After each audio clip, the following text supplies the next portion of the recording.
যার নাম আছে তার নামের আগে বদও আছে সুও আছে, কারণ আপনার নামের আগে যখন বদ যোগ হবে আপনার তখন বদনাম হবে, আর যখন সুযোগ হবে তখন আপনার নামে সুনাম হবে। বরবাদ ছবি এইবারের ঈদে প্রমাণ করে দিয়েছে যে বাংলাদেশের নির্মাতারা অথবা বাংলাদেশের প্রযোজকরা চাইলে বিশ্বমানের ছবি নির্মাণ করতে পারে। বরবাদ বলেন, আপনার হচ্ছে গিয়ে জঙ্গলি বলেন, আর দাগি বলেন, তিনটি ছবিরই কিন্তু গল্প দুর্দান্ত ছিল, নির্মাণও দুর্দান্ত ছিল।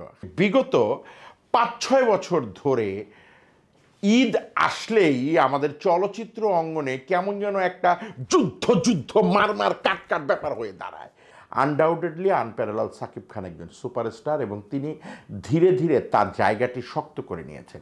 একদিনে কিন্তু সাকিব খান তৈরি হয়নি, তেমনি যারা নতুন আসছেন একটি সময় তারা হয়তো সাকিব খানের জায়গা নিয়ে নেবেন। তার মুখটা বন্ধ রেখেছিলেন, আর এই বন্ধ রেখেছেন বলেই আমার মনে হয় বরবাদে তিনি তার এই সাইন দিয়ে বুঝিয়ে দিয়েছেন, মুখটা যদি তুমি বন্ধ রাখতে পারো তাহলেই তুমি অনন্য উচ্চতায় পৌঁছে যাবে। সেই অনন্য উচ্চতায় সে তার বরবাদ ছবি নিয়ে পৌঁছে গেছে। শুধু তাই নয়, আমরা এবারের ঈদে দেখলাম জঙ্গলি ছবিতে সিয়াম যে অনবদ্য অভিনয় করেছে। হল থেকে আমরা বিভিন্ন নিউজ পোর্টালে যা দেখলাম, আমাদের ইউটিউব কন্টেন্ট ক্রিয়েটরদের বিভিন্ন পোর্টালে যা দেখলাম, আমরা দেখলাম যে মানুষজনের রিভিউতে বলছে যে কান্না পাচ্ছে, অনেকে আবেগে আপ্লুত হয়ে গেছে। পাশাপাশি দাগি ছবির বেলায়ও আমরা দেখলাম যে যারাই দাগি ছবি দেখেছে তারা বলেছে যে নিশু আগামী দিনে বাংলা চলচ্চিত্রে একটি শক্ত অবস্থান করে নেবে। এবং ছবির গল্প, তিনটি ছবির গল্প, বরবাদ বলেন, আপনার হচ্ছে গিয়ে জঙ্গলি বলেন, আর দাগি বলেন, তিনটি ছবিরই কিন্তু গল্প দুর্দান্ত ছিল, নির্মাণও দুর্দান্ত ছিল। হ্যাঁ, এটা হতেই পারে, আমাদের দেশের চলচ্চিত্র কেন সারা বিশ্বের চলচ্চিত্র নিয়ে আলোচনা সমালোচনা হয়, কারণ আপনাকে নিয়ে যখন আলোচনা সমালোচনা না হবে আপনি কিন্তু আলোচনায় থাকতে পারবেন না। আমি একটি কথা সবসময় বলি, আমার বন্ধু সার্কেল থেকে শুরু করে সব জায়গায়, যার নাম আছে তার নামের আগে বদও আছে সুও আছে, কারণ আপনার নামের আগে যখন বদ যোগ হবে আপনার তখন বদনাম হবে, আর যখন সুযোগ হবে তখন আপনার নামে সুনাম হবে। তাই আপনি নাম যদি কামাতে চান, আপনার নামের আগে পিছু বদ আর সু দুটোর যে কোনো একটিকেই আপনাকে লাগাতে হবে। বরবাদ ছবি এইবারের ঈদে প্রমাণ করে দিয়েছে যে বাংলাদেশের নির্মাতারা অথবা বাংলাদেশের প্রযোজকরা চাইলে বিশ্বমানের ছবি নির্মাণ করতে পারে। এবং লিলির বেশ কয়েকটি অনুষ্ঠানে আমি দেখেছি সাকিব খান বলতেন যে বাংলাদেশের চলচ্চিত্রকে উনি বিশ্বের একটি অনন্য উচ্চতায় নিয়ে যাবেন।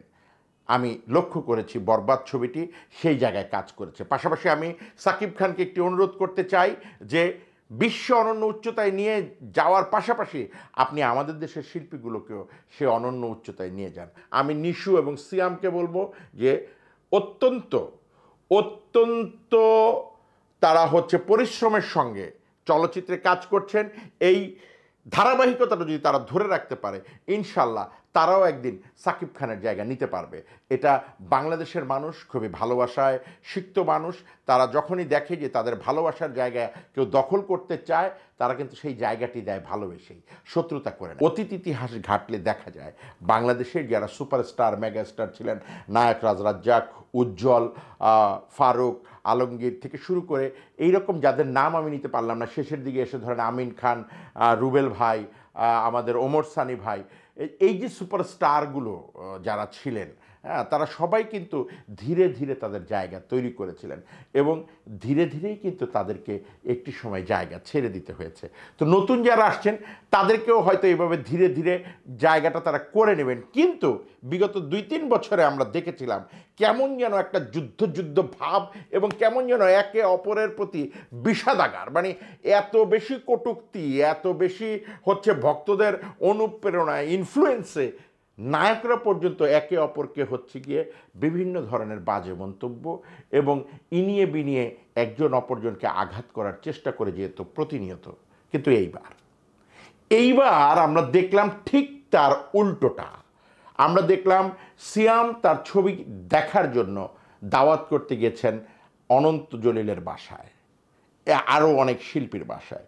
তেমনি নিশু একটি ভিডিও বার্তার মাধ্যমে বিগত দিনে তার সঙ্গে সাকিবের যে ভুল বুঝাবুঝি হয়েছিল বা সাকিব খানকে নিয়ে তিনি যে মন্তব্য করেছিলেন তার জন্য তিনি অনুশোচনা বা সাকিবকে বলেছেন যে বিষয়টি একান্তই ভুল বুঝাবুঝি, সাকিব খান যেন মনে কিছু না করেন।